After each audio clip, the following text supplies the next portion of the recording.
Welcome to American Education FM, everybody. I'm Dr. Sean Brooks. Hi, everybody. Welcome back. Okay, I'll tell you what, I know I'm not alone in this regard, but it really is frustrating sometimes when you have so much to do and just not enough time to do it. And it really does feel like that right now. There's a ton going on from numerous angles, as I'm sure you're aware. Lots to comment on, lots to bring up, and lots to bring to people's attention. And at the same time, there's so much that I'm interested in writing and getting this information out to people so that they can start to see again, hopefully, both the small and larger picture and how they all connect. In particular, of course, not just within the education business, but when you take the geopolitical landscape of everything that's taking place and you run it right through the education system and the medical system, it really is overwhelming. So I have to tell you that the 560 some odd page Crumbly document regarding that shooting is taking a toll on me. It really is overwhelming. I'm slugging my way through it. I'm over half done with it, and I'm going to keep going.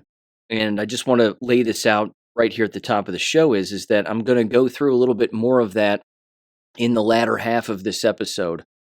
And that'll take us to the end of the episode. But I have to tell you that again, well, first of all, I'll say this. I'm going to try to put together another Substack this weekend and hopefully have it out before Monday's episode. Certainly on Jesse James's podcast when Truth for Social will be there, and they'll be discussing much more of this in detail.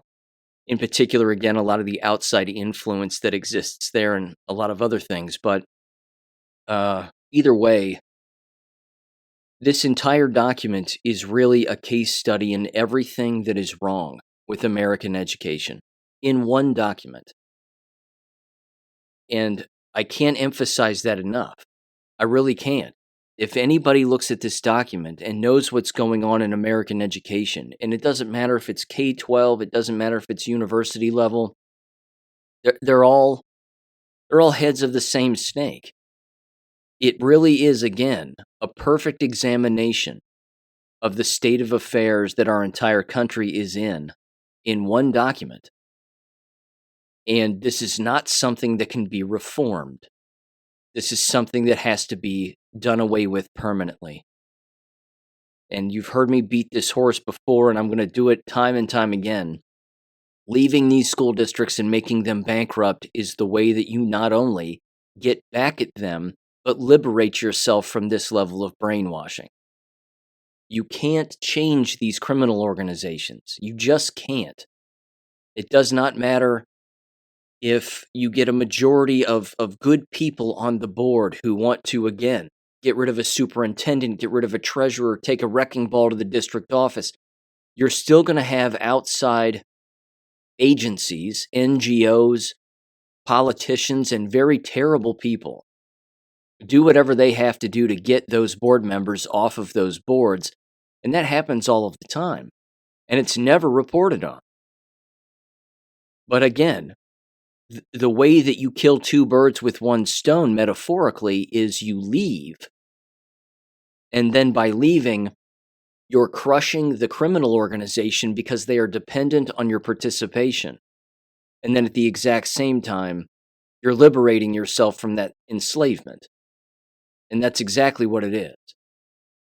And unfortunately, we're seeing a great deal of jockeying for power, I should say, or certainly jockeying for influence now. Not just regarding the education subject, but of course the jab narrative and all of that.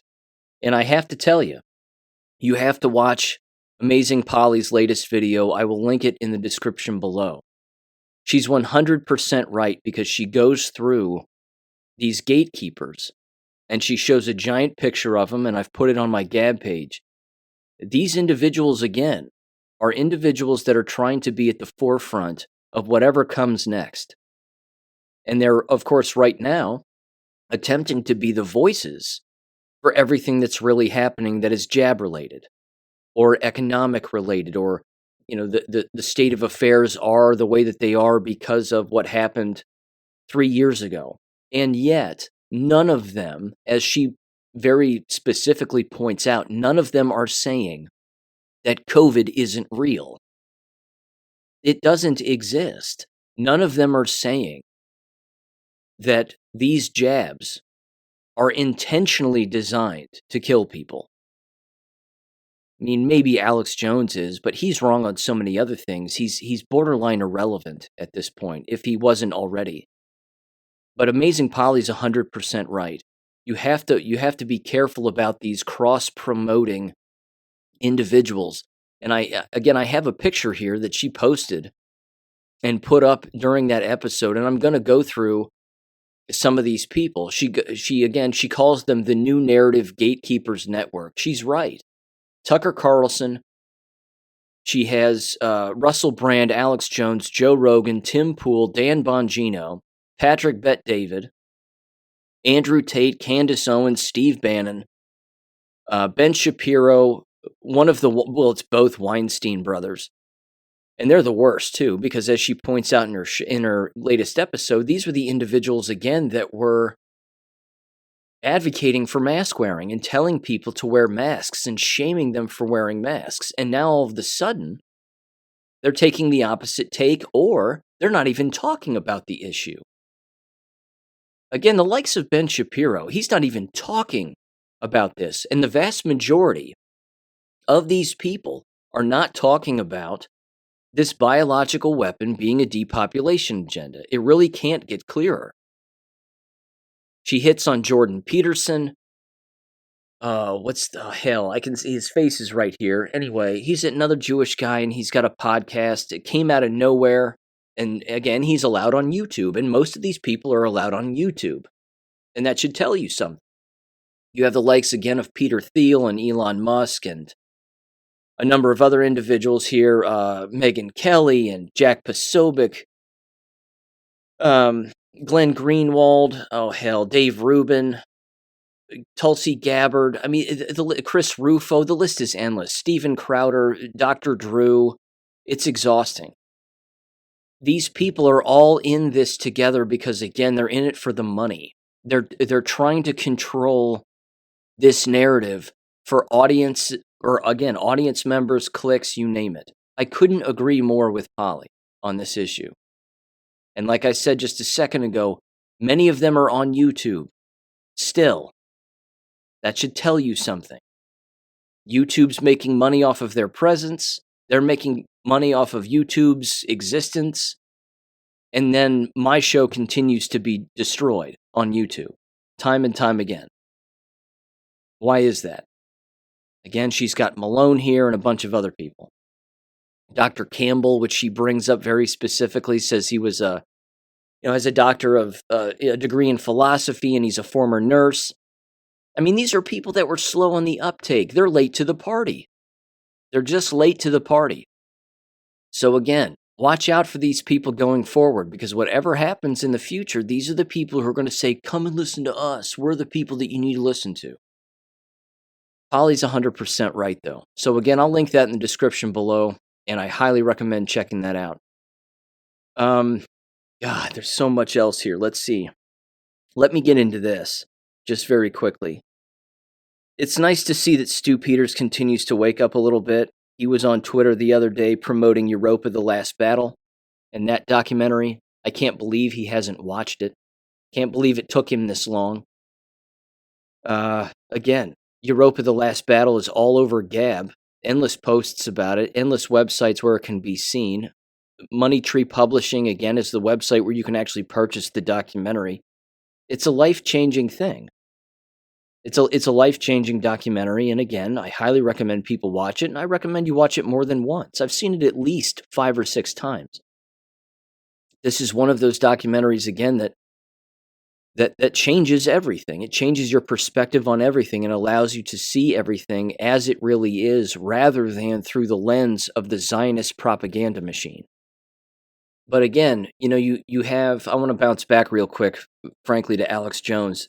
The other day, I tuned into a show for about 10 minutes just to see what he was talking about. And he was going on this anti-Q run like you wouldn't believe. He was having people on his show and people call in, and again, their entire interpretation of that movement and that good propaganda and good psychological operation that took place to wake people up and to cause people to educate themselves and think critically. These individuals knocking that movement on Alex Jones's show, including he himself, are misinterpreting and misreading the actual posts themselves. I mean, they couldn't be more wrong, and they couldn't be giving away more, I would say, at an obvious level, that they haven't read any of the posts and certainly didn't read them when they were coming out live at the time, which again proves their capacity for rationalization, ignoring, again, what was a positive psychological operation, because those exist, and a positive propaganda outlet, which also does exist and is a good thing. But they're actually interpreting it as it was keeping people from thinking. It was keeping people from investigating. It was basically just saying, trust the plan, trust us, don't trust anybody else. We're the good guys. That's all you need to know. They couldn't be more wrong as to what all of that was about. And it proves again that they haven't read any of the posts, and certainly weren't at the time, because at the time it was so popular and gaining so much steam and moving people in such a positive and active direction that if they were to bring it up at the time and read the posts live, they would be discredited as show hosts and so-called analysts on a great deal of things. Again, Alex Jones is on the wrong side of history when it comes to that issue. He's on the wrong side of history. And again, it's exhausting. It's just exhausting. But these people, again, to bounce back to Polly's most recent video on her BitChute and Rumble channel, they are jockeying for power and influence in a way that is beyond disgusting. It's so gross to watch that it just, I don't even have the words. It sends a chill down my spine. They're so gross about all of this. I mean, they're bashing their own fellow Americans because they know more. Think about that. Because they can think on them, think for themselves without having to constantly tune in to other people and listen to what other people are saying all of the time and then formulate their opinions based on what someone else says. You've heard me say it here. You don't have to listen to me. You don't have to listen to any of this. I'm just one guy. But I would encourage people to consider just one thing, because again, I don't make money on this show. I would consider people to understand, why is it that all of those gatekeepers, so to speak, and influencers are on YouTube making money hand over fist, and I'm not? Why is that? I mean, again, I'm picking on this person now, and I think rightfully so. Polly goes into, again, bringing up a number of people specifically, and again, she engages in a bit of a sophomoric argument, which is too bad, because it doesn't mean anything. A person doesn't have to be a medical doctor to know what's really going on with the history of medicine and so on and so forth, and she knows that. But one individual, again, that she hits on, but not deep enough, I think, is the Brett Weinstein character. Again, this guy is Jewish, number one, and number two, he made his bones by being a Jewish guy at Evergreen College out west in the upper northwest. I want to say it's either in Washington State or Oregon, one of the two. And the reason that he made his bones is because all he was doing was suing the university for getting rid of him because he stood up to students who wanted to take over the entire college because, again, they thought that they were black and entitled to basically run the entire insane asylum. So he sued the college. He got a settlement out of it. And then before you know it, he's on Joe Rogan's show all the time. So it's almost as if, well, I mean, they're clearly all controlled and they all have influence with a number of different individuals, but I think that's really the point. The point is that they're always controlled. They always have people moving them around and other people knocking on other doors for them and saying, hey, why don't you go over here and do this? And why don't you go talk with this person? And then again, they cross promote and they inbreed with each other, trying to control a narrative. And unfortunately, not only are they late to the party, but they're wrong. They're wrong on endless issues. Again, Brett Weinstein, okay? He's on Tucker's show the other day, a few weeks back, whatever it was. And he looks all serious and he's got his head down. Tucker, this is just, this is overwhelming. I just can't believe that there's 17 million people dead from the shots. We already know that. And if you think 17 million is the number dead from the jabs, you're not paying attention. It's way more than that. But don't worry, trust Brett Weinstein because he got invited to a foreign conference in Europe someplace where a bunch of people were sitting around talking about how many people are dead from the shots. Again, when was the last time? And Polly claimed that she was going to make a video about these kinds of people. But Polly said that she's going to make a video about the kinds of people that have really been out there in society warning people and actually taking it to the people in, again, either board meetings, council meetings, conferences, the streets, whatever it may be. Because again, she raises a good point. When was the last time you saw Brett Weinstein show up to his local school board or local city council meeting and tell these people what they're doing? When was the last time Brett Weinstein knocked on a sheriff's department's door and asked people and asked the individuals within, are you investigating this? Are you investigating this biological weapon that's hurting and killing everybody who takes it?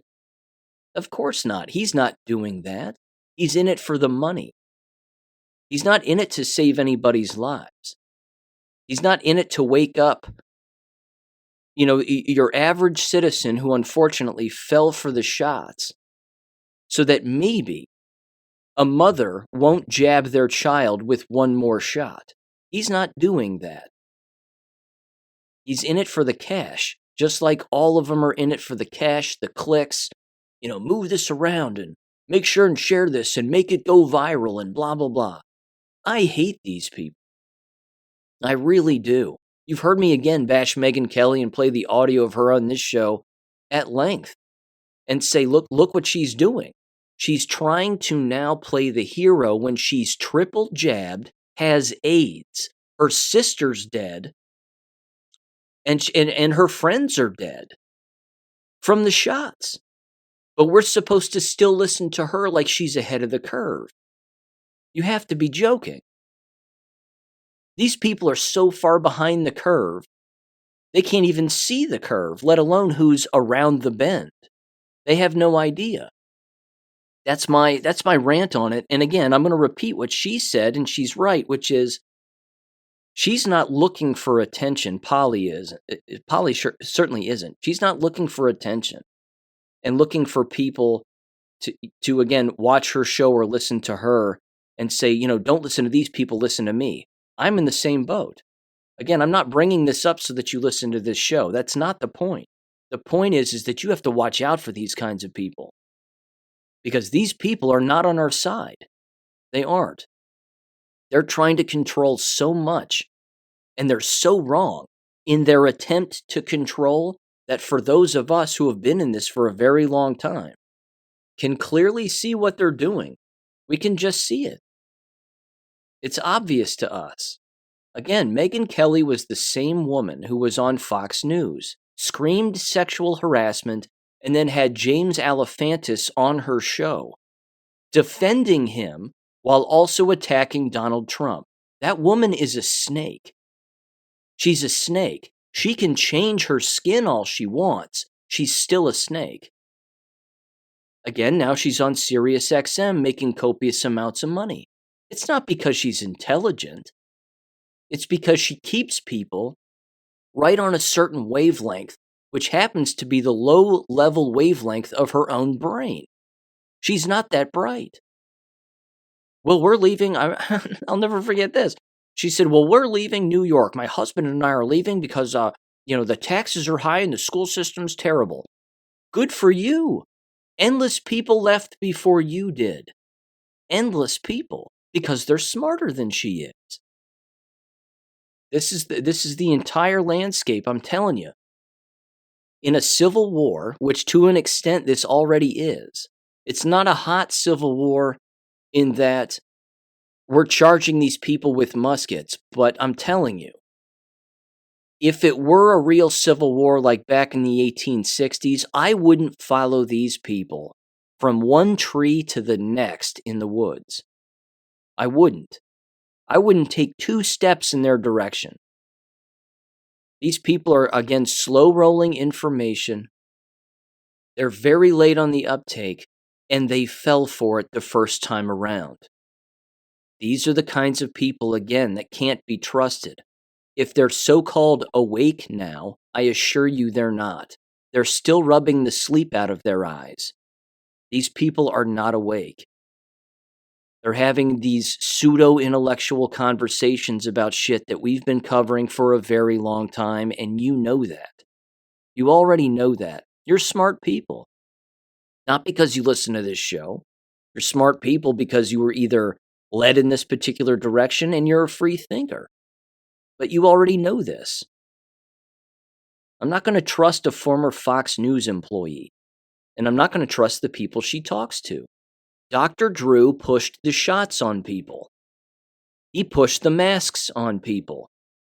And then when people started dropping dead, like that female comedian who was joking about how many shots she took and then she fell backwards and crushed her skull on stage, remember that? Don't say God doesn't have a sense of humor. He pulled her card in an instant. She made fun of God and he goes, I don't think so. And then dropped her right there. He had her on the show and, was going, well, this is a side effect of COVID. We're seeing this as a side effect of COVID. COVID my ass. She's jabbed to the bone.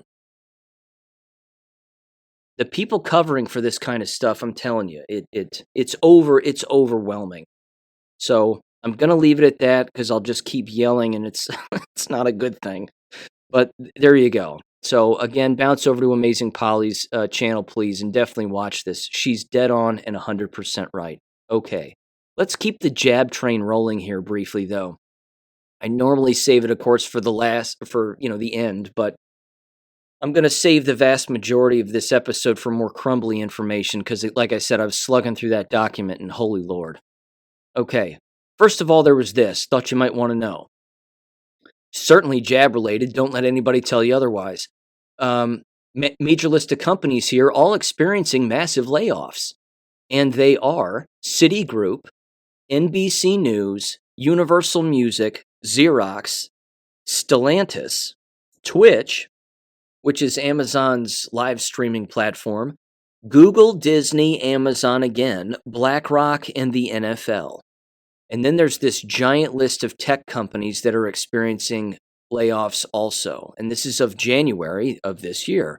Pixar, Audible, Discord, Google, Amazon, Twitch again it says, Treasure Financial, Duolingo, whatever the hell that is, Rent the Runway, Unity, Pitch, BenchSci, Flexi, NewScale, Trigo, InVision, VideoAmp, Orca Security, Front Desk. And then again, they go all the way back into last year. So you've got eBay, Intel, ARM Holdings PLC, Insight Tech, Bolt, Cruise, Etsy, Chipper Cash. I mean, the list is endless of these companies cutting people and losing people. Why is that? This is jab related. It has to be a major variable in this equation. I don't think there's any avoiding that. Again, there might not be the need on new technology the way that, the idiots at Davos at the World Economic Forum conference are claiming. I mean, again, that's premeditated murder, what's happening over there. And I wanted to mention that briefly, but the people at that conference are engaging in premeditated murder. Just like the people who ran the Clade X, Disease X scenario. It's premeditated murder. They're going through a complete scheme so to speak, of what they want to do to people, and they're telling people what they want to do to people, which is going to lead to their death. I'm shocked none of these people are being arrested. But of course, people like Klaus Schwab allegedly have diplomatic immunity. Now, I'm going to go out on a limb here and say I don't think there's any immunity from him, somebody doing something to him, if you catch my drift. So I think of Lethal Weapon 2. Just think the end of the movie Lethal Weapon 2, and you'll understand my wavelength on that. The point is that these individuals have no problem, again, getting together and planning out the demise of humanity under the guise of trying to save humanity. It's premeditated murder. They're telling everybody how they want you dead. And then all of a sudden something happens and we're not going, hey, wait a minute. There was a whole conference over here and an entire taped scenario that exists on YouTube of people describing how they want us dead and how they're going to control us and what they're going to do. Shouldn't we arrest these people? Shouldn't we investigate and question them as to their involvement in the death of human beings and the destruction of society? You would think that that would be the case. But these layoffs are certainly a part of it. I mean, we're watching it happen in real time. That leads me to this, actually. Again, same boat. And this, too, is one of those trends that's happening, and not many people are bringing this up. And I'm glad that AJ mentioned this because I was considering writing a Substack about this very issue. And it has to do, again, with, even though I've brought it up on the show periodically, but the student decline at the university level, but also the need to hire more administrators and more faculty positions. Now, why they're doing that's beyond me. If you don't have the students to teach, then why would you hire administrators and faculty as opposed to, again, working on recruiting and 1,000 other things? This is a failing business. And the best description I can use, again, is trying to pick up mercury with a fork. These people just don't know what they're doing, and they're trying to wrap their arms around something that's just like, it's slime covered. They just can't get a firm grip. He sent me this just the other day.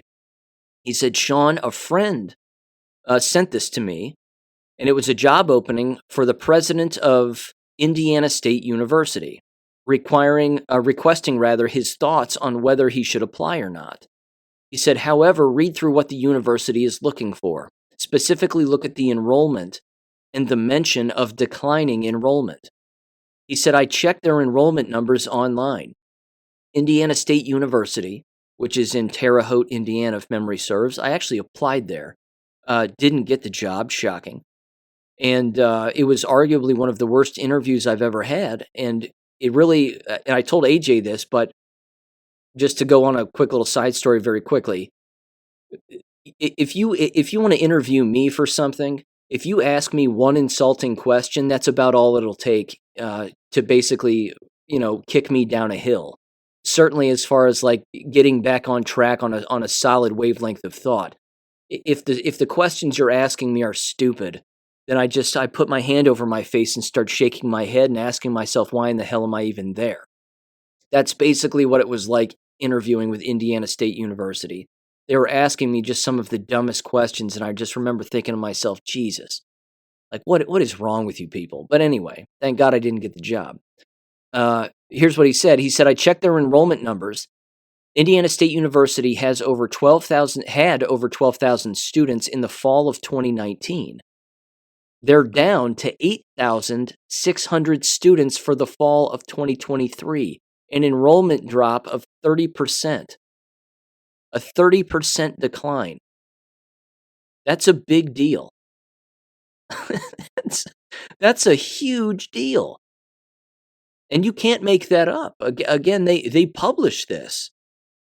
He said this too. He said the job description for president of the university stated the following, quote, the university has seen a decline in total enrollment since 2020. Why would that be? And then it says, and the next president will be expected to work closely with others in shaping a recruiting strategy that positions Indiana State as an institution of choice, and elevates the university's brand in the state and throughout the region, unquote. Impossible. It's impossible. You can't do that. because you can't create people out of nothing. You've killed off your staff members. You've killed off the student population. You were misled and lied to, incapable of an individual thought. And as a result of all of that, you carried through with a genocidal plan that was designed to rely on the useful idiot. And now they actually want to hire somebody to be the president of that university, believing that they can increase enrollment as if people really still want to go to colleges and universities. They couldn't be more out of touch. Which leads me to this now. I had no choice. I had to bounce back to an old jobs board that I used to frequent on a regular basis. And I have to tell you, there are more higher education positions available today than ever before. And you're not going to believe, although I'm being facetious, you will believe, what specific areas of teaching most of the jobs are available in. You can't make this up. And if you think I'm lying about this, trust me, I'm not. You can check this out for yourself. Now, before I tell you where I am and what I'm looking at, you're going to have to take my word on this, that back when I was applying in, again, 2017, 2018, 2019, 2020, in those years when I was applying for higher ed positions, the number of positions that was available at the time were far less than what exists now.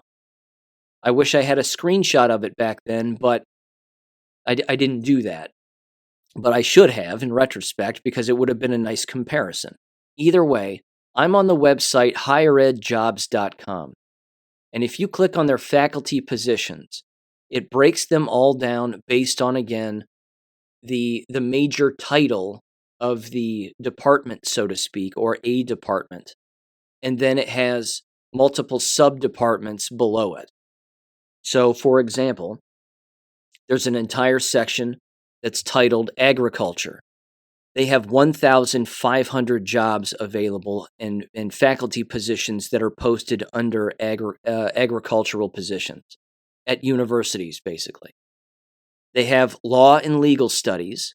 They have liberal arts, business, communication, medicine, education, science, technical and career, engineering, fine and applied arts, and health sciences. Those are the major categories. And then, like I said, underneath each category are a list of subcategories, anywhere from a dozen plus. Now, of all of those faculty positions in those large categories, guess which ones have the most openings for faculty positions? They are the following. Liberal arts has 8,968 positions open. Medicine has 5,372. Science has 8,799. And health sciences has 5,034. So of the major categories here, the ones that are asking for people to apply because they have the most vacancies just so happen to be all of the ones that are associated with science, health, and medicine. Why is that? Why is that the case? The dots are on top of each other. They don't even need to be connected. The correlation between the jab taking and the person's line of study and current place of employment and what subject, quote unquote, that they were actually involved in are connected and can't get clearer. The reason for these positions being the most vacant is because they're the most dead. Now again, fine arts and applied arts, they have 3,394 positions available. Engineering, 2,897. Education, 2,417. Communications, 1,082. Technical and career, 3,042. Business, 3,329 positions. Again, agriculture, 1,500. And liberal arts, again, is one of the largest at 8,968. And there's 344 law and legal study positions available. This is incredible. It's incredible. It's right here. Again, the people who are in those lines of work and in those fields of study, and or again, being a student or a faculty member in a teaching position or even an administrative position, because lots of those positions in those subcategories are also administrative. They all fell for it. They fell for it. They fell for the genocidal plan of the last 3+ years. They went along with everything. And now they're going, well, we have a vacancy. We want somebody to come and work here. And we were talking a little bit back and forth over text, AJ and I were. And again, this really does open up something that I think is absolutely fascinating. And it was something that I participated in myself and didn't think that I was actually going to have to do this. But the last job that I interviewed for was Arkansas State University. And when I interviewed with them, I took over the interview because I had no choice. And this would have been the spring of 2021. I looked at all of them and I said, I think it was the spring of 2021, if I'm not mistaken. It could have been, well, yeah, it was. It was 2021 because the shots were already out and the mask had already been implemented. And I looked at them over Zoom and I said, I'm sorry to ask this right out of the gate. I said, they were like, do you have any questions for us? And I went, do I? And I looked at him and I said, I don't want to be insulting here. I said, but I don't know what your policy is regarding mask wearing and shot taking, but I'm not doing either of those things. I'm never going to wear a mask. I never have, and I'm not going to take any shots. And you should have seen the looks on their faces. I wish I was recording it. I wish I was video recording it. They all kind of leaned back in their chair and their eyes got kind of big and they all went, you can wear a mask if you want, but you don't have to. And, the state has said that you don't have to, and we don't have any policy in place where you have to, but, whatever. And I went, yeah. And then I'm thinking to myself again, but did you in the past? Did you go along with it? Because it was all a lie. And of course, the answer is yes, they did. And I was more than qualified for the position. It had nothing to do with my credentials. I had to ask the question that I'm certain nobody else was asking in any of their interviews. Which again begs the question, which is what AJ and I were talking about, is that conversation taking place with any interview that's taking place in any line of work these days? Is anyone applying for any position anywhere awake enough in an interview to say, I hope you all didn't go along with the shot taking and the mask wearing lie, because there is no COVID. It doesn't exist, never has. So if you made people take shots and wear masks, you shouldn't have done that, and you're on the wrong side of history. If you think that implementing those again in your line of work is going to maintain your line of work, I'm here to tell you it's not. It's going to crush your business, which is probably why you're sitting here interviewing me right now. And at the exact same time, you would have to look at them and say, I'm not going to participate if you pull this card again. I'll never do it. And you're actually theoretically giving them business advice. Now, in an interview, they don't want that. They want compliance. They want a blind slave who puts on a mask and stands in line and does everything that they're told all the time, even if their life is in danger. And I should say, even if the employer's life is in danger. Because the employee following along with the orders justifies the employer's decision, regardless of whatever policy is being implemented on everybody. It's about compliance. It's not about what's right. It's not about what's true. Again, This is a failing business. This is not a business that can be reformed. This is not a business that can be changed for the better. Anybody applying for an Indiana State University president position has got to be showing up for the money, nodding their head in agreement, stealing from them, and then leaving. Because if they actually take the position thinking that they're going to increase recruitment in a declining population, not just in the state of Indiana, but nationwide as a result of a biological weapon that the university itself went along with, you have to be kidding me. You've got to be kidding me. I'm sure there's endless metaphors and analogies I could bring up regarding that, but the truth speaks for itself. These people don't know what they've done. They aren't making that general connection. It's gross. Beyond gross. Okay. That leads me to this too, which is also gross, and again, it's in the same wavelength when it comes to you not being able to reform anything in the field of education. Do you remember me bringing up the Heritage Foundation's Project 2025? Do you remember that? I said I was going to spend more time on it than what I actually ended up spending on it, but I read through not all of the document. It's a lengthy one, but I certainly read through a great deal of their education document. And again, it is beyond controlled. The Heritage Foundation is a Zionist organization. They do not care about America. They care about controlling everything within almost every three-letter agency, including the Department of Education. And they are not interested in getting rid of the Department of Education. Again, they're not our friends. They are another NGO that people need to be aware of and stay away from. You should pay attention to what they're doing and how they're scheming, but you should understand that they're not on our side.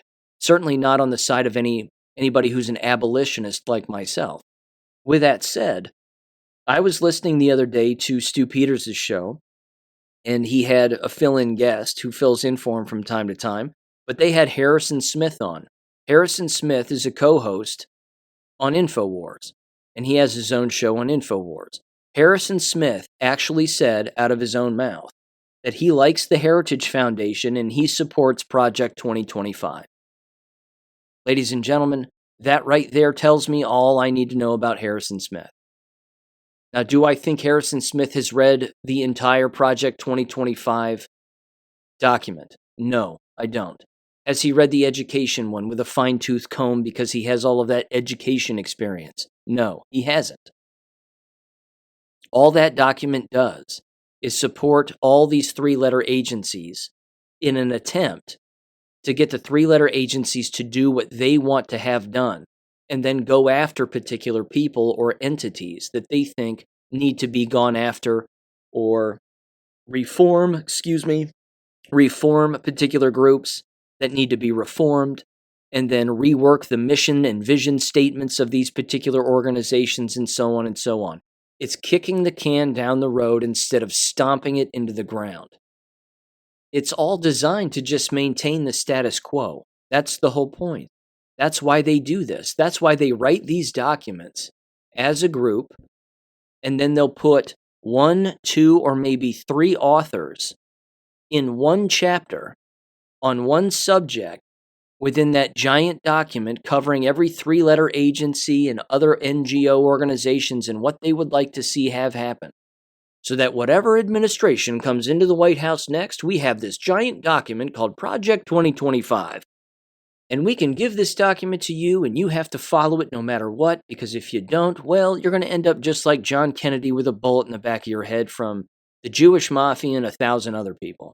Too many people work too hard on this document to maintain the status quo, and if you don't go along with it, well, you'll just find yourself face down in a ditch someplace. The Heritage Foundation, ladies and gentlemen. That's it. That's it. That's who these people are. You can't walk into a position like that with a predetermined massive document on how America should be run. Not when most of the money coming to the Heritage Foundation is all Jewish and Zionist. Again, they can say it's their antidote to the one world government, or it's their antidote to Agenda 2030. They call it Project 2025. That's suspicious enough. Just like the president or whoever is apparently going to become the president of Indiana State University. When you show up, there's going to be a stack of paperwork on your desk that's going to include every single thing that every single donor to that university and 1,000 other people and organizations, provosts and board of trustees and so on and so forth, alumni, all the things that they're going to want you to do. Presidents of universities are tools. They're tools. And again, when you reach that particular area in the profession, you're in it for the money and because you're a tool. No offense, but it's a fact. I mean, when you get there, that's your job. You're not there because you're a free-thinking individual. You're there because you're an order follower. Look at all the university presidents again that went along with the Black Lives Matter nonsense and the whole COVID lie, as I already stated. The list was endless. It was almost all of them, if not all of them. But it's the groups like the Heritage Foundation, again, that have their teeth sunk into endless organizations, including people who aren't even in the White House yet. People who aren't even so-called in control. These organizations can't be trusted. But for somebody, again, like Harrison Smith on InfoWars to be like, you know what, I trust him. I like it. It's a great document. Have you read it? I've read a great deal of it. It's frightening. It's frightening. Because like I said, and then I'm going to move on here, it maintains the status quo. We can't have that anymore. We can't have that in this country. Because again, as they're trying to maintain the status quo, and that's what they're trying to do, and they of course are doing whatever they have to do to profit from it in the meantime while everything around us crumbles. There is this quick story I wanted to bring up. My apologies for the reference on the Gateway Pundit here, but it says the following. Study predicts thousands of U.S. cities will be ghost towns by the year 2100. It says a new study is predicting that thousands of American cities will become ghost towns by the year 2100 due to a mix of various social and economic factors. What's the largest social factor that's going to contribute to that, do you think? It says the following here, quote, we already see massive decay in some American cities. Detroit and various locations in Appalachia come to mind immediately. Progressive policies on not enforcing the law are causing businesses to flee cities that were doing fine just a few years ago. So is this theory really so difficult to believe? It says a new study using existing trends from over the past 20 years predicted population decline in thousands of American cities over the next 80 years. Researchers at the University of Illinois Chicago used population projections to find that by the year 2100, almost half of nearly 30,000 cities in the U.S. will experience a population decline. The population decline would represent 12 to 23% of the population of these cities, the study states. The aftermath of such a decline will bring, quote, unprecedented challenges, unquote. And the study explains further. It says these cities could face a loss in basic services like transit, clean water, electricity, and internet access. It says furthermore, an issue depopulation poses is a, quote, dwindling tax base, unquote, that would certainly impact basic city services. It said, quote, simultaneously increasing population trends in resource-intensive suburban and peri-urban cities will probably take away access to much-needed resources in depopulating areas, further exacerbating their challenges, the report states. Of course, it's already happening, and they list a bunch of tweets here of abandoned cities and decaying buildings and 1,000 other things. It says people have been fleeing from American cities in droves for years now, and progressive policies are fueling the fight, and it will get worse, unquote. Yeah, it certainly will. Broken borders, jabs, a collapsing medical industry that's been corrupt since its inception, a collapsing education system that's been corrupt since its inception. It's Rome. And it's falling because of degeneracy, corruption, illegality, lying. And you can't lie to people on this massive of a scale and expect things to be maintained. It's just not the way that it goes. Now, again, with that said, I take a little offense to some individuals out there who are saying, stay away from the doomsayers. Like Ultra Peppy Lives Matter, for example, was out there saying this the other day, whoever that person really even is. Stay away from the doomsayers. I want people to understand, I'm not dooming here. This isn't what this is. I'm dot connecting. That's all I'm doing. I'm dot connecting. These dots can easily be connected from businesses through the medical industry, through, again, the geopolitical landscape and 1,000 other things. And unfortunately, there are a lot of people who don't know this, that don't know that this is happening. Things around them are crumbling. Things are more expensive. Things are not going well for them in their particular work environment, and they're wondering why. It's a giant on purpose. This is their plan. It's a giant on purpose, again, in order to usher in either a one world government or a, hey, come and listen to us, we'll help you. And oh, by the way, our definition of helping you means killing you. Again, that's their plan. That's the whole point. And people have to be aware of that. Bringing that up to people isn't dooming. It's just telling the truth and encouraging people to critically think. So there you go. Just wanted to bring that to your attention. Again, a person can bring the truth to people and then still see what the answer is to these problems and then see the bright side of the equation. And as you've heard me say 1,000 times, if you stop watching television and you pull your children out of the American school system, the time that you're going to free up to actually learn real things and live a real life is going to be immense. I mean, you're going to have more time on your hands, which is a good thing.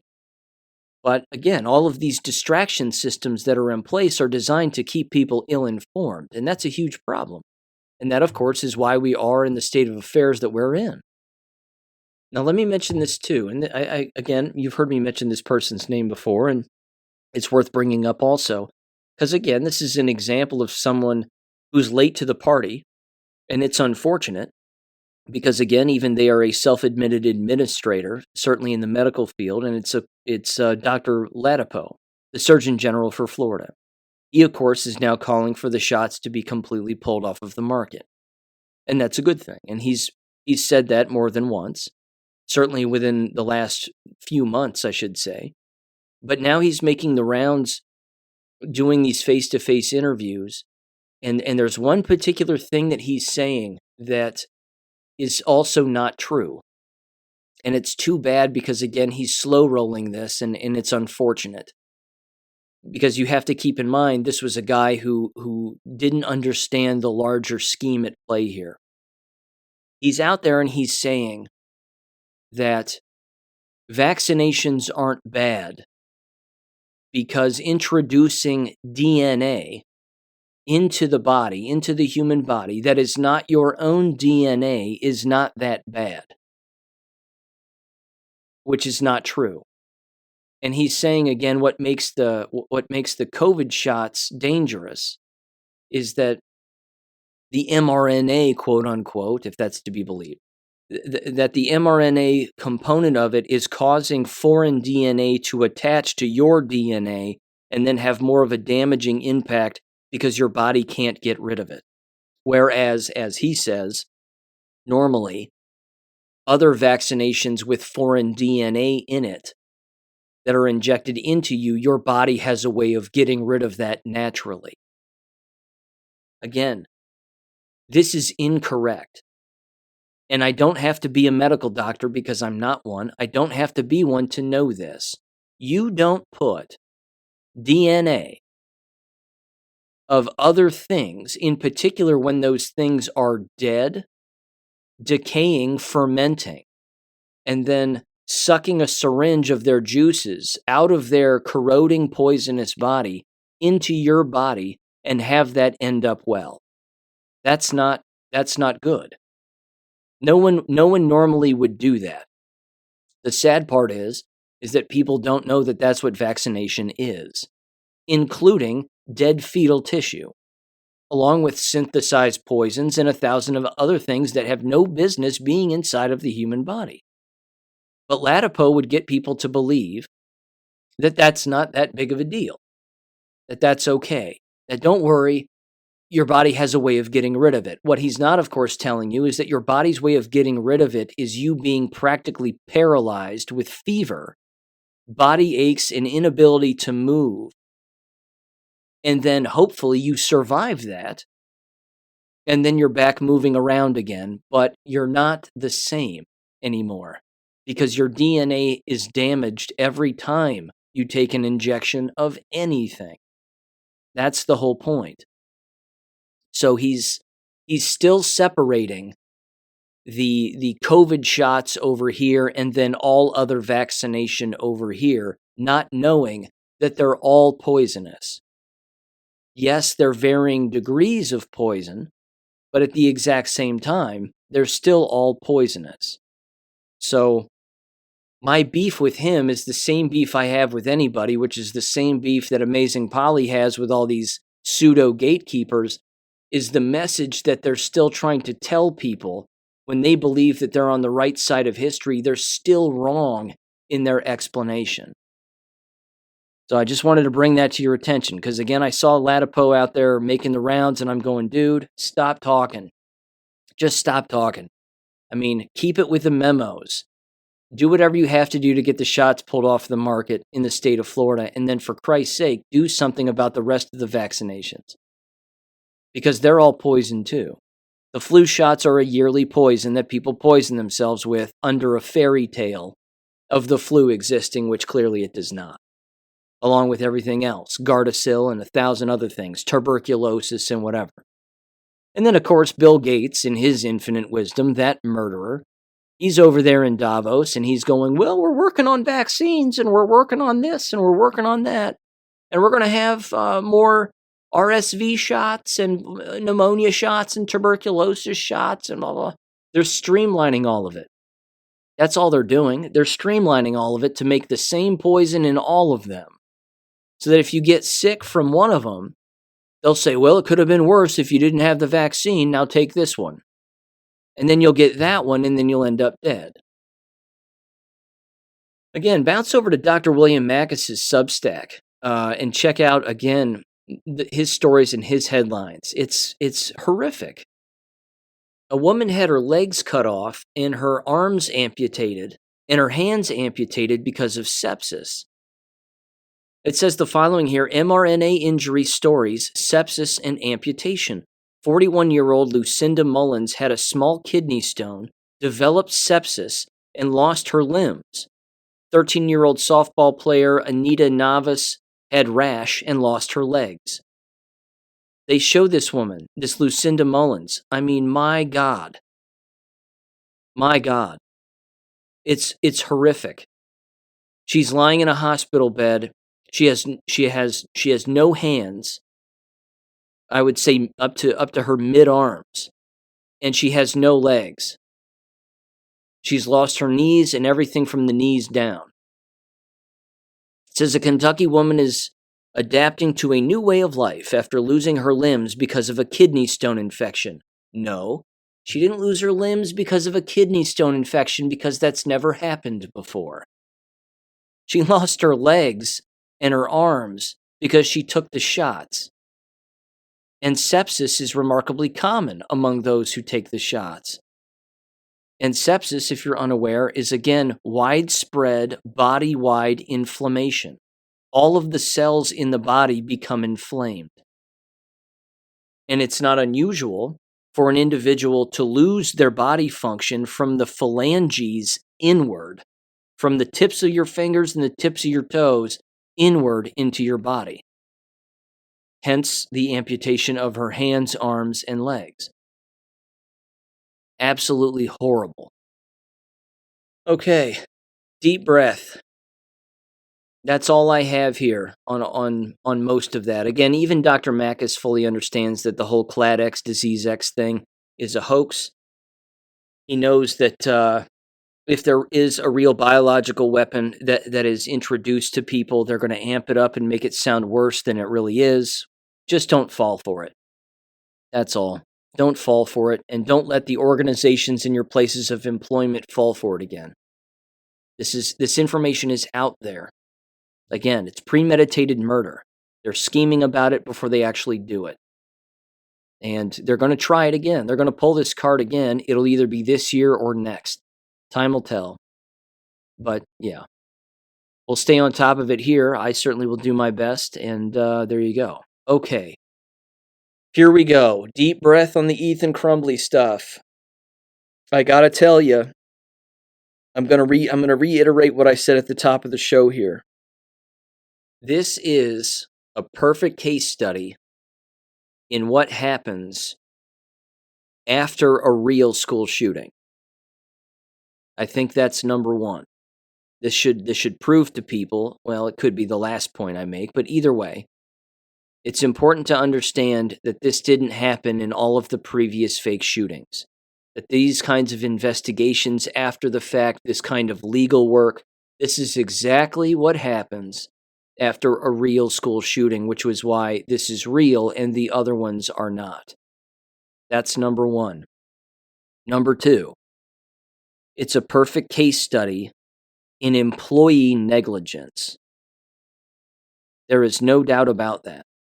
Having read more of this 560 some odd page document, I can tell you that there were, at least I would say, one, if not two teachers that wanted a parent conference and suggested a parent conference with Ethan Crumbly's parents, but they made the suggestion to the counselor and two other employees, not the parents themselves. As you heard me say in the last episode, that's a huge mistake.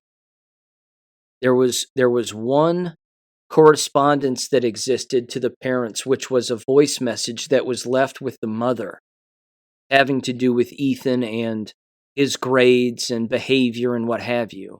And he wasn't a so-called behavior problem, but the red flags regarding his schoolwork and his paying attention in class and not turning things in and not caring and just the general malaise, that alone would be enough for a parent conference.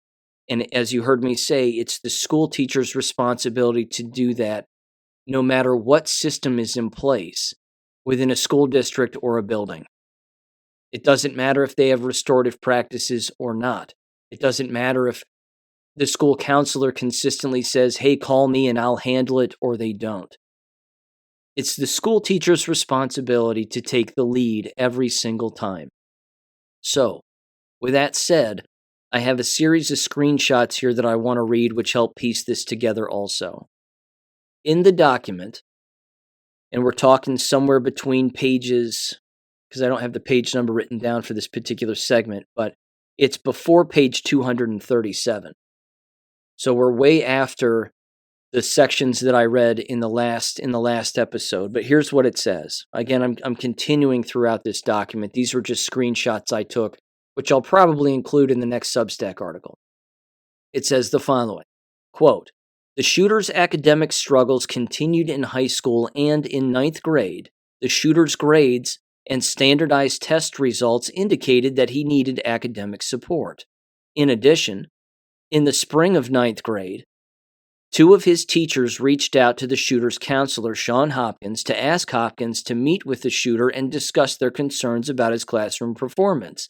In isolation, the fact that the shooter was simply not a high-achieving academic performer would not have raised any red flags. Being a poor student on its own is not a sign of a student in crisis. This is the assumption from the organization that put together this investigation. I disagree with that completely. If a student in a school maintains poor academic performance, that's an immediate red flag at the very least to have a parent conference. To get down to the crux of the matter as to what's actually happening and what's going on. Is the student organized? Are they not organized? Are they upset about something? Are they being picked on? Etc., etc. The fact is that that's exactly what was happening in this situation regarding Ethan Crumbley.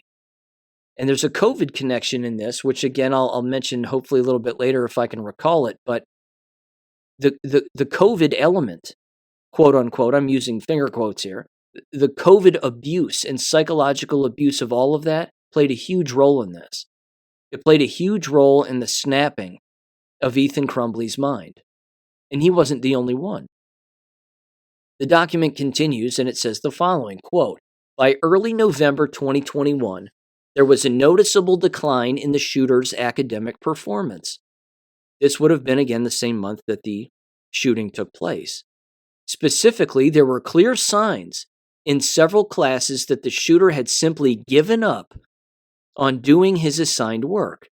As recounted in detail below, beginning in early November 2021, several of the shooter's 10th grade teachers were giving him failing grades on assignments that were incomplete or simply not done at all.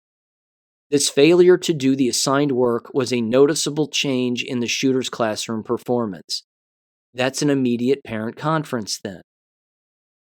And if the counselor isn't doing that, which clearly they weren't, then that's the responsibility of the teacher to make that phone call. So much so, I should say, when I taught, it was standard procedure that every single time you contacted a parent, called them or emailed them, or left a message or whatever, you had to document that on an actual school-sanctioned form that all teachers printed out and had at their disposal.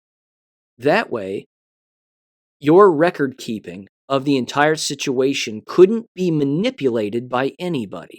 It couldn't be manipulated by parents, but it also couldn't be manipulated by your employer, and it couldn't be manipulated by anybody else who was doing any kind of an external investigation, like in this case. But they didn't do that. All they have here are emails. There's no form where they say, I contacted so-and-so on this day. Here's the message I left. Here's what I suggested. I wanted them to call me back, blah, blah, blah. The call lasted between this time, and then I hung up. There's no record keeping that's that extensive. But that, again, is supposed to be standard procedure. It continues, it says the shooter's Spanish teacher emailed Hopkins, who was the counselor, Sean Hopkins, on 2 occasions in the fall of 2021 to ask Hopkins to reach out to the shooter. But she did not alert Hopkins to the declining academic performance of the shooter in her class. And other than these emails, we did not see any indication that the teachers who saw that the shooter had stopped doing the work in their classes escalated this issue. See, that doesn't matter. The point is that, well, I see the point they're making. They're saying that the counselor wasn't doing what he was supposed to be doing by, again, encouraging a parent conference. Here's what it says next. It says one email from the school to home stood out for the rest.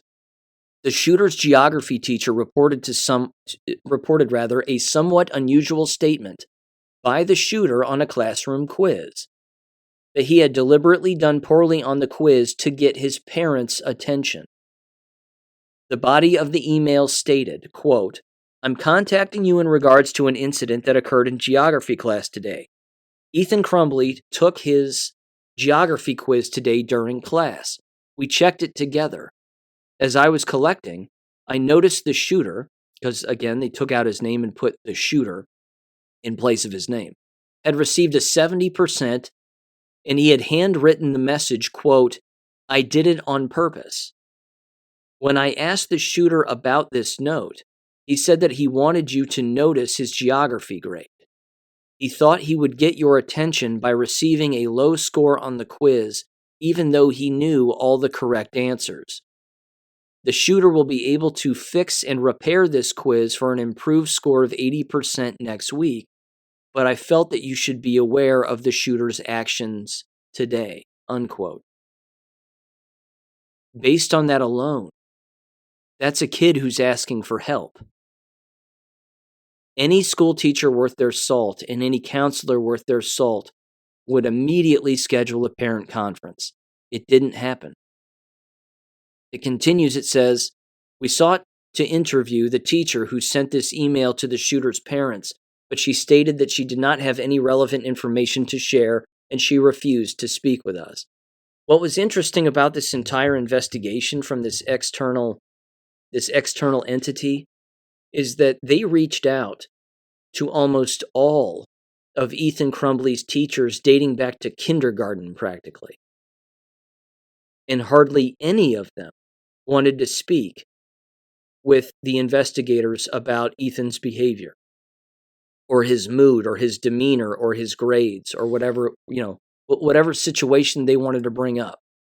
There's little to no participation on the part of the employees, which is remarkably disappointing. But as it even states in the document, they were told that they didn't have to participate because the district's lawyers were representing them as school teachers. I'm going to tell you something. That's a little rare. I mean, that's kind of rare. The school district could have forced the school teachers to participate in this investigation, but they didn't. And the investigators of this outside agency state that time and time again, that the school district had the power and the responsibility and could have, again, forced the employees to participate in this investigation, but most of them declined. Here's another screenshot I took. This was on page 112. It says, "Although they would not speak with us, the shooter's ninth grade teachers were interviewed by law enforcement after the shooting and provided their impressions of the shooter. As noted above, several teachers recalled that the shooter, like other students, was quiet and seemed isolated during classes. Several teachers said that the shooter did not participate in class and did not interact with classmates. In several classes, the shooter did just enough work to pass and was often late in handing in assignments. None of the teachers interviewed by law enforcement reported any disciplinary issues. After the shooting, a few OHS students who were interviewed by law enforcement stated that they had known the shooter in middle school and recalled that he was quiet." That doesn't mean anything necessarily, but either way, here's another email, and this is an email that was sent by one of his teachers to Pamela Fine. And again, Pamela Fine was their bullying coordinator and their restorative practices director, and again, she's part of the problem here. But this was an email sent to Pam Fine back on January of 2021. So this would have been the spring semester before the fall semester of the actual shooting. The subject line was "My Kids." And this Kim Monkovich, who is the 7th and 8th grade, 7th grade English language arts teacher and 8th grade intro to computer programming teacher. They said, quote, "I sent an email last night and I'm going to reach out to them again in class today also. You could skip Ethan Crumbley right now," they stated. "It may push him over the edge. Long story short, Ethan thinks everything is in, but is too lazy. I don't know what else to call it. To speak to me in class. I'm holding him to speak with him during lunch today. Honestly, you could skip them all for this Wednesday because I think we are all ready for the fresh start," unquote. This was in regards to Pamela Fine wanting to set up a club of students who are academically not succeeding or failing or underachieving and have basically the opportunity for her to meet with all of them individually. You can still see the problem here in that they're not contacting the parents. They're not telling the parents what's going on. They're just trying to handle everything in-house and manage everything in-house. Here was another screenshot I took. This is titled "Communications Between OHS and the shooter's parents, rather." It says, quote, "We reviewed email correspondence from several of the shooter's ninth grade teachers to his parents, alerting them to missing assignments, some of which were significantly impacting the shooter's overall grades and classes. In addition, the school sent an email to the shooter's parents in May of 2021 alerting them to the possibility that he would be required to attend summer school because he was failing 3 classes at that time. The shooter's parents generally responded to these emails." And then it says notable classwork. It says at the high school level, many of the assignments in the shooter's classes were saved online in his OHS Google Drive. And this is where it gets real shady and enters a completely different avenue, is that all of these students have Google Drives. All of these students are uploading documents on these Google Drives, and many of these documents are being hidden in these Google Drives, and the teachers themselves aren't reading the assignments in their entirety, which means they're missing key elements of what these students may be or may not be saying about their own frame of mind. This is so problematic.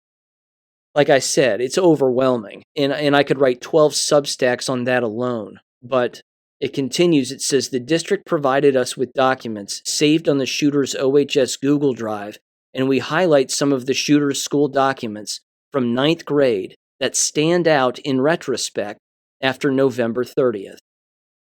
It continues here. We open up the next window. It says this, and this is where it gets real screwy.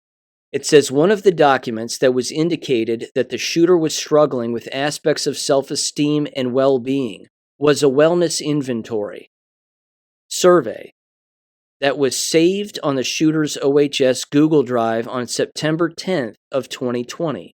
This would have been the year before. It says the survey consisted of 90 true-false questions and 5 essay-style questions, with many questions relating to mental health and well-being. The survey answers were then plotted on a wellness wheel. The shooter responded false to the following statements. And here are all of the statements that, again, you had to either put true or false to. I'll get into the whole nature of the actual survey in a minute. I just want you to hear his answers first. And the actual questions themselves. It says, quote, I am happy most of the time. He answered false. I have a number of people in my life who I care for and who care for me. He answered false. I care with others. It says, I can share with others my feelings and concerns. He said false. I feel good about who I am and what I am. He said false. I can go to sleep easily. He said false. I like my body. He said false. I can develop friendships when I move to a new place. He said false. I can go to a party and have a good time. He said false. I like people. He said false.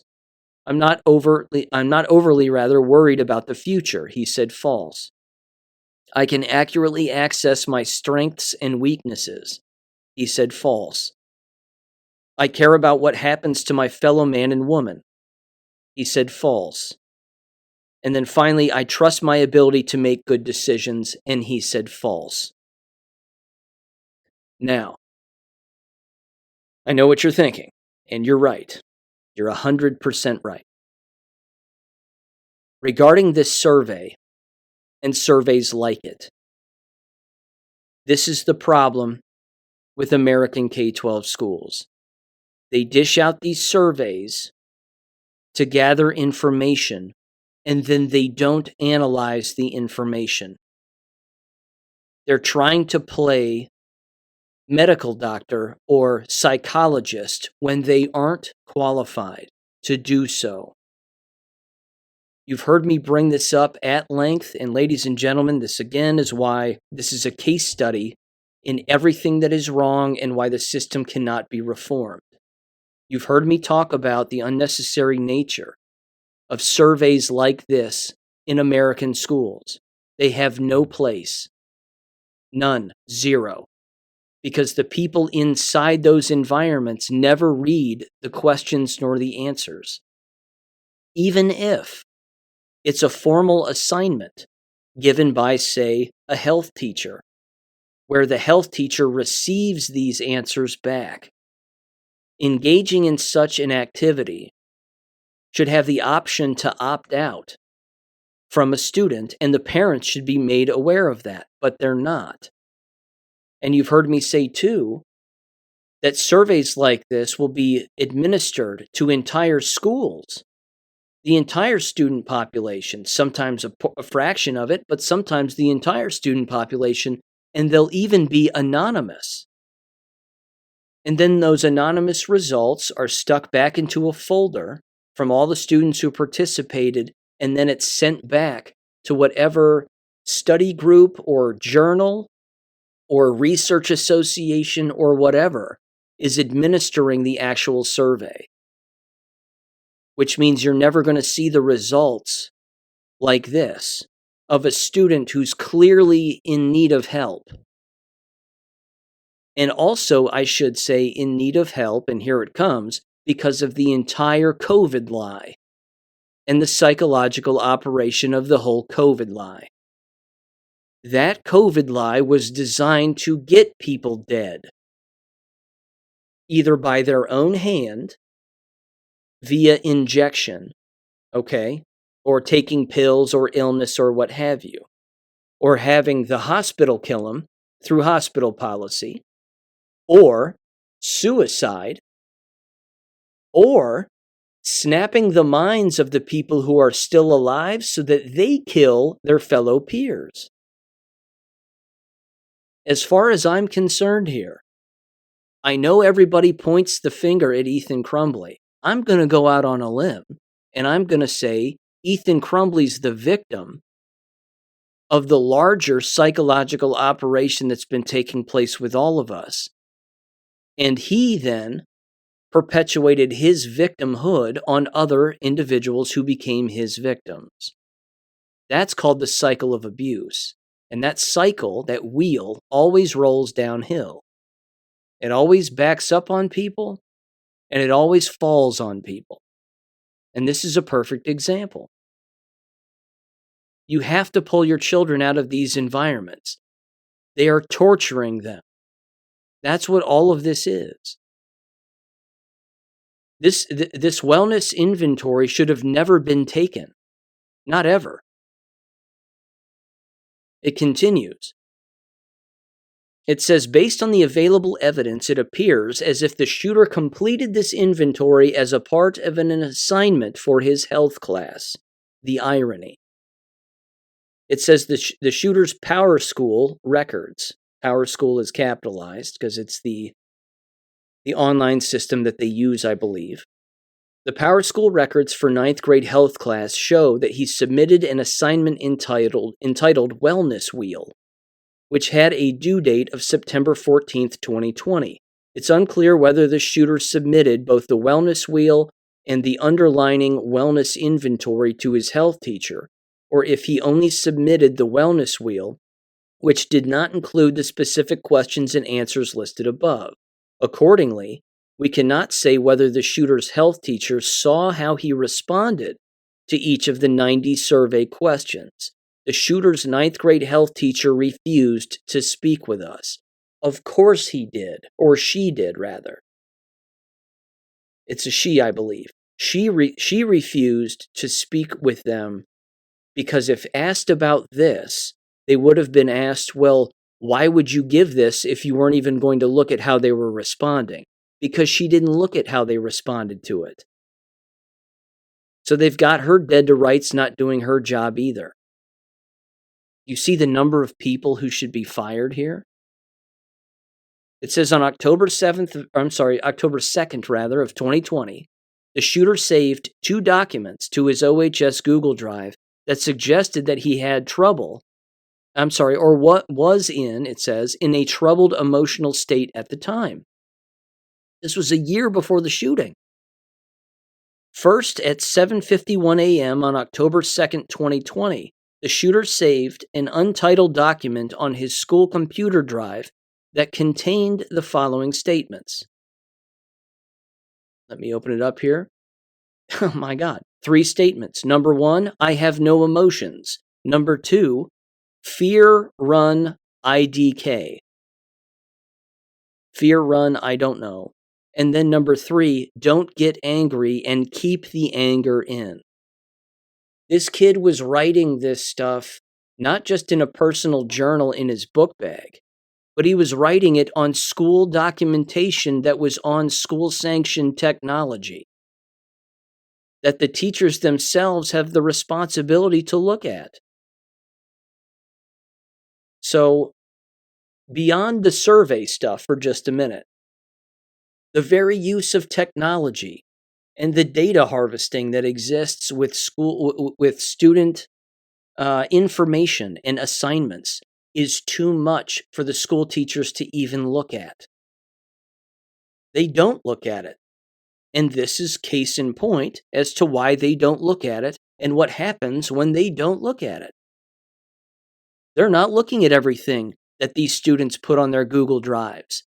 Which means, what does that mean that you're supposed to do with Google Drive, do you think? You're supposed to get rid of it.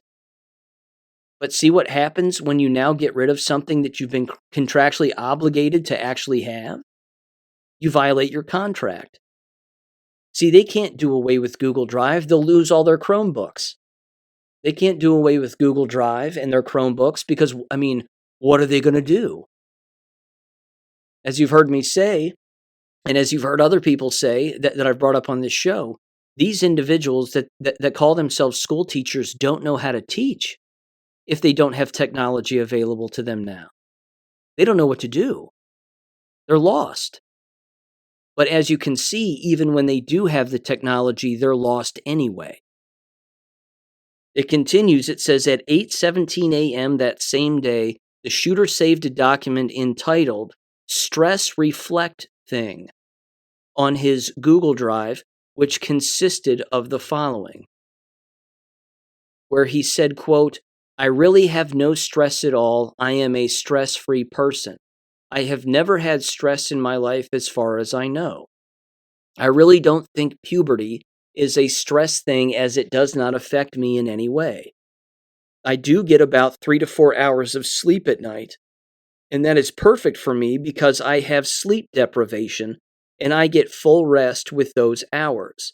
So it is less than 8 hours of sleep, but it is not putting any stress on me, so really I think my stress level should be 0, but it is whatever, I don't really care. I never care about anything in that it helps me not really have stress, I guess. Unquote. The kid's all over the place. He's inconsistent and he's all over the place. It says the shooter's 9th grade power school records for that class show that he submitted a grade assignment entitled Emotions Poster, quote unquote, and another graded assignment entitled Stress Level, quote unquote, both with due dates of October 3rd of 2021, just over a month before the shooting. The two documents described immediately above appear to fit those titles and time frame. However, we cannot be certain that the documents were found in the shooter's Google Drive are the same documents he ultimately submitted to his teacher to be graded. Again, we were unable to ask the shooter's 9th grade health teacher about these assignments. Why? Because the health teacher didn't want to talk to the investigators. Why? Because the health teacher would have been caught not doing their job. Here it says academic performance, which, by the way, you heard me say in the last episode just very briefly, that's why I never had students do journal entries or writing assignments when I was a health teacher or any teacher regardless of the subject. I never had them do that. It wasn't a journaling class. That was not the point. The point was, and the reason, of course, as I've said before, as to why I never did that was because if I missed something that a kid wrote and I didn't read it, then I would be on the hook if something terrible were to happen. They'd say, well, Sean, in their journal entry, they said that they were going to shoot this kid and that they were going to do it after your class. And this was your assignment, wasn't it? Why didn't you look into this? My ass would have been in a sling. I would have been gone in a heartbeat. Not these people, though. These people are still there. It's a dangerous assignment when you have students writing in school. And it's even more dangerous when you have them writing and then putting it online on their school-sanctioned Google Drives, which is, again, an online hard drive. And the teacher themselves isn't even looking to see what they're writing. That's the exact quote unquote negligence that the parents are in jail for right now. So I want people to again understand that too, that the Crumbly parents are in prison and have been since November of 2021, and yet the school teachers are walking free. All of the administrators and school teachers regarding all of this technology use and all of these programs and policies and procedures, they're all walking free. And Ethan was around them longer than he was his own parents. 8 hours a day, 5 days a week. Who should really be in jail here? So here's a section titled Academic Performance. It says the list below shows the shooter's overall grades in each of his classes as of November 30th of 2021, which would have been by the actual day of the shooting. It says with the teacher or teachers' names in parentheses. So the English English language arts rather, he was receiving a C minus, a 70%. In geometry, he had a 64%, which they label as an E grade. They don't even have F as a grade anymore because they probably think it triggers too many people. A failing grade for them is an E, as in elephant. In chemistry, he had a 65%. In world history, he had a 71%. In business management, he had a 77%. Get this. In communications, he had a 100%. And in Spanish, he had a 57%. How does he have 100% in communications when he can't write a complete sentence? These people aren't that bright. I mean, the school teachers just aren't that bright. The document continues. It says these grades were not final as the first semester of the school year was still underway at the time of the shooting. Beginning in early November of 2021, it appears as if the shooter largely stopped doing the assigned work in his ELA and Spanish classes. His Power School records show that in November of 2021, in these two classes, the shooter was submitting incomplete assignments and sometimes not doing the assignment at all. That's a red flag. That's a parent conference. That's an immediate parent conference. It then says this, and this is on page 131. Again, more red flags. The investigators sought to speak with all of the school teachers, all of his current school teachers. Some of them agreed, and then most of them didn't. And again, they did, however, testify based on them being sued. And then, of course, well, some of them are being sued, if not all of them. But then they spoke with police officers as well, as, of course, police officers immediately met with them after the shooting took place.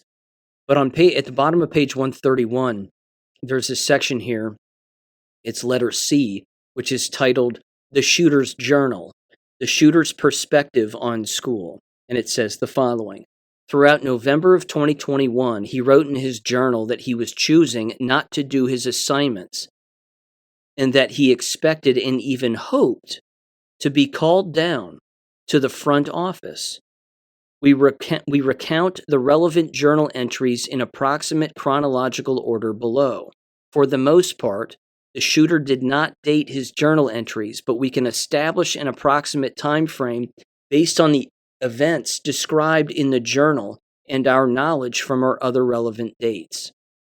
It says on or after November 9th of 2021, Ethan wrote this in his own journal, which would have been in his backpack, which would have been something that would have been confiscated and something that may have even been gone through if he had vigilant parents and aware parents, and if he had vigilant school teachers and administrators and aware school administrators and school teachers.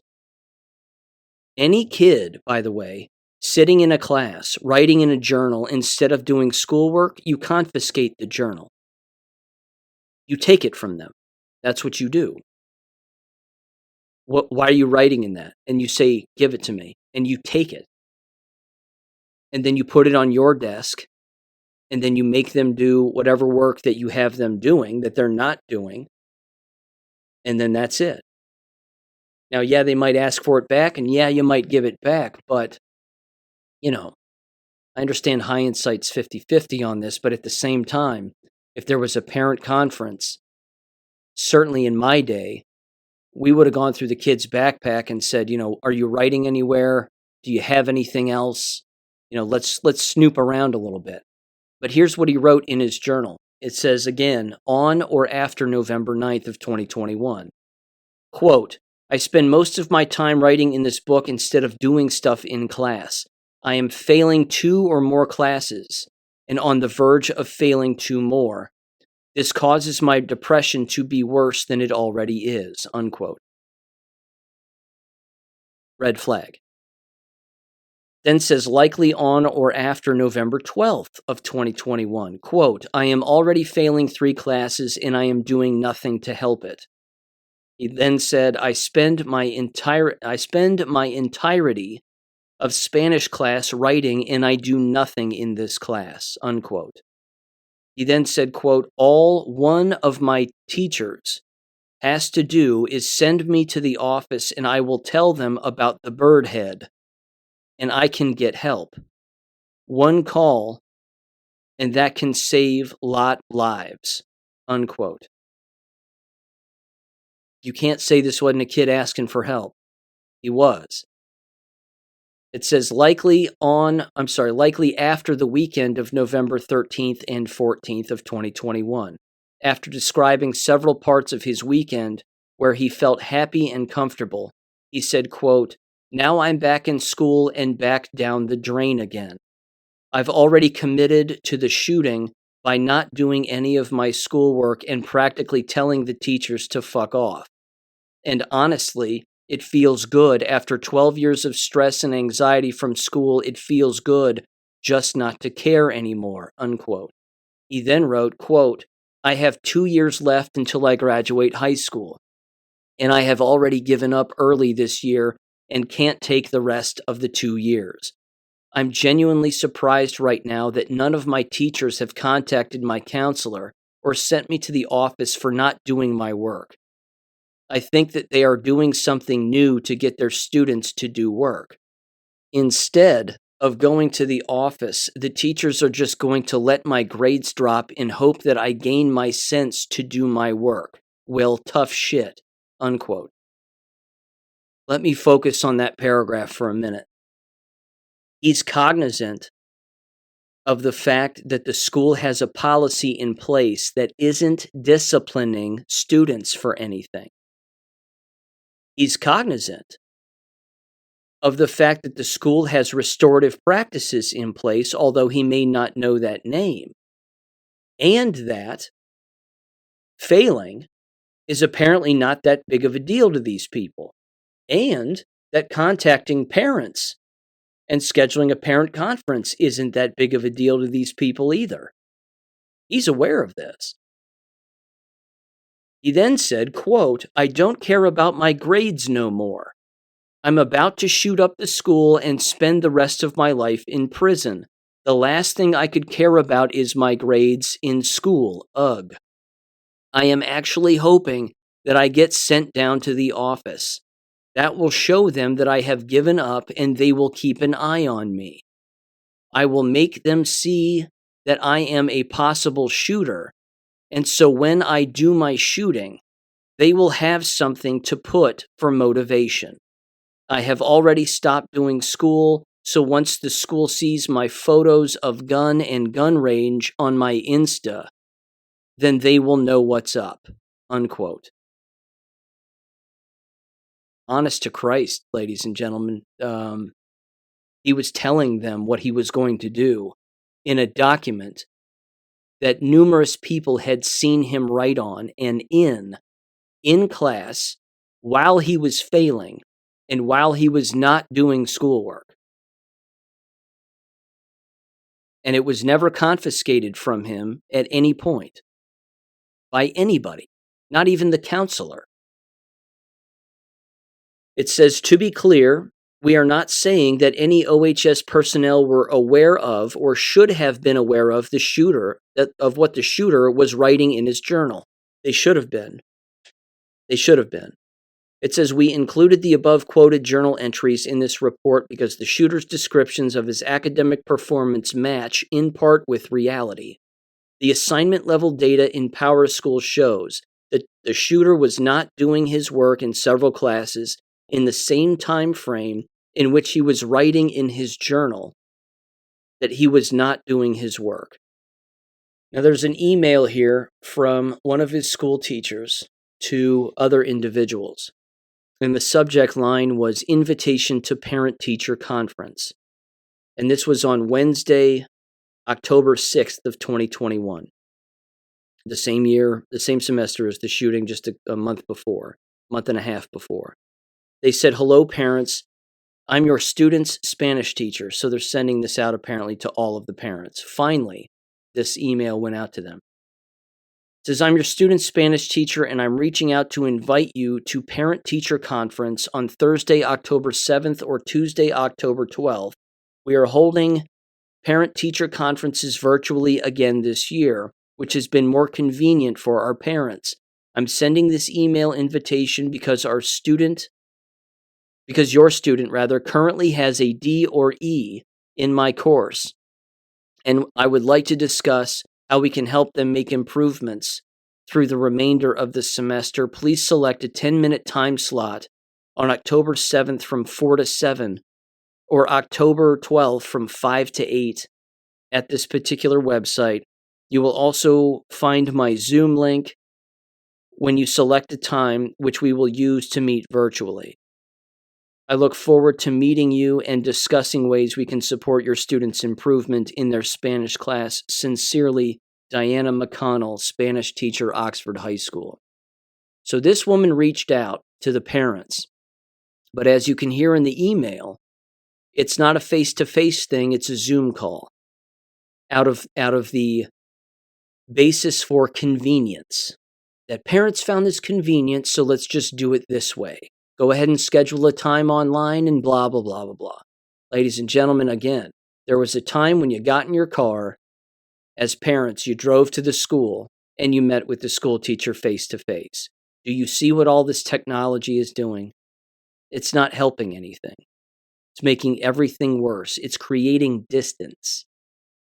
And it's creating an inability, again, to use technology and log on, even if you don't have access to that kind of technology in order to do that. Well, just get on Zoom. And they just assume that everybody knows how to log into Zoom or download Zoom or use Zoom. Most people don't. A lot of people don't. So again, if they're not opening up an actual parent conference for people to show up on a day in and day out basis, or any time for that matter, face to face, you're kicking the can down the road. You're sort of assuming that parents aren't going to take advantage of a parent conference, and many of them won't, for a variety of reasons. But I want to mention this too, and then I'm going to wrap this up. And again, I'll probably write a little bit about this in the next Substack, which I'll try to get together here and let it loose here before the end of the weekend. This school district was implementing yet another technology-based survey platform that they as teachers would quote unquote use to their advantage to help diagnose the academic standing of students. And this particular program is an acronym called SABRE. The SABRE program in this school district was apparently in place, but people weren't using it thoroughly, I should say, and they certainly weren't being trained on how to analyze any of it. And all it was really doing was tracking, again, academic performance over the course of years with each individual student who is in the district.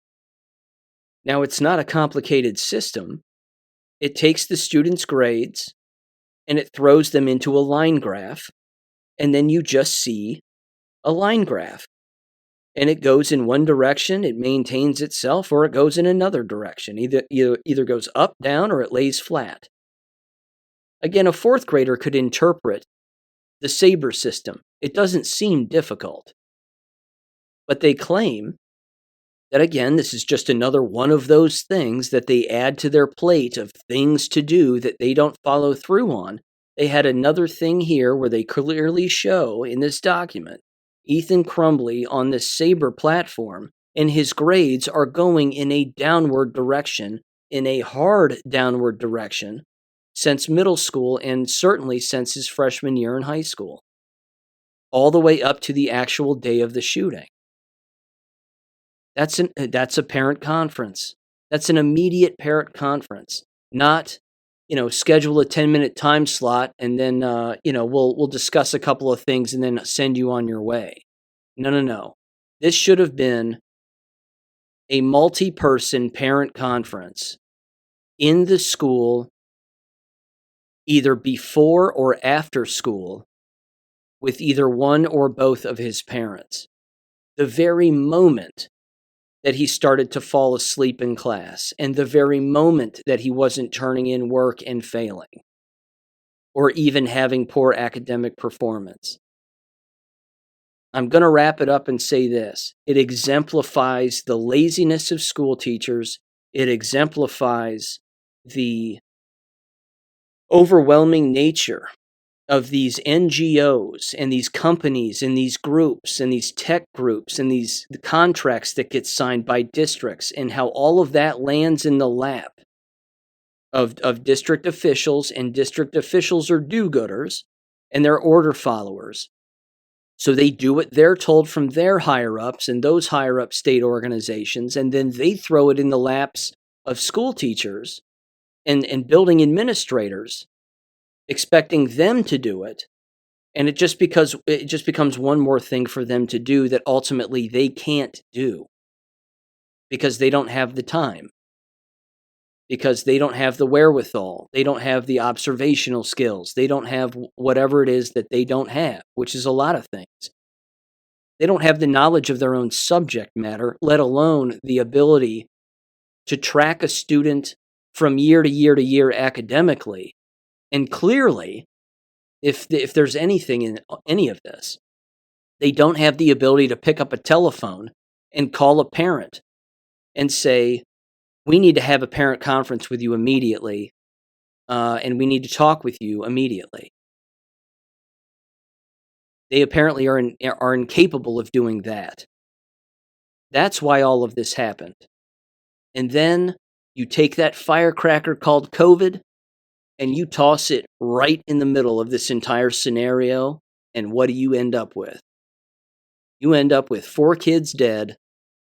You end up with the snapping of a mind of a child whose mind was already snapping, who was already writing about killing people, in a journal that was in his backpack that was in the environment where the crime took place. And then on the last day, he brought a gun to school and was going to actually do it. But by that time, it was too late. He had already made up his mind. He had made up his mind at the beginning of the month. There isn't a more dangerous environment. There isn't. The same systems, the same programs, the same technology, the same policies, the same negligence. All of this exists in every American K-12 school environment. And you think your child is safe? You're kidding yourself. Leave these environments, make them bankrupt, and never return, and save your child's life, your lives, and your frame of mind. That's all I've got. Thank you for listening again. In the description below, I will link Amazing Polly's episode. I highly recommend watching that. And again, I'll catch you on Monday. I will hopefully put out a Substack here this weekend that sort of summarizes some of this a little bit more with some screenshots of these actual emails and a few other opinions that I have on this document.